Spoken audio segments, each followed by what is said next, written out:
Happy birthday వేద చెల్లమ్మ. Happy birthday వేద చెల్లమ్మ. Happy birthday వేద చెల్లమ్మ. చిన్నారి తల్లి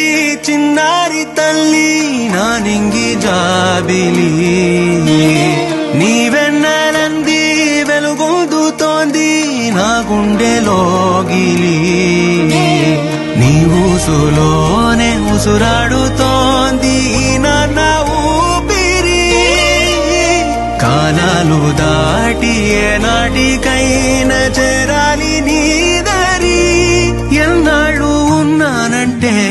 ఉన్నానంటూ ఏకాకి మాదిరి ఆరారి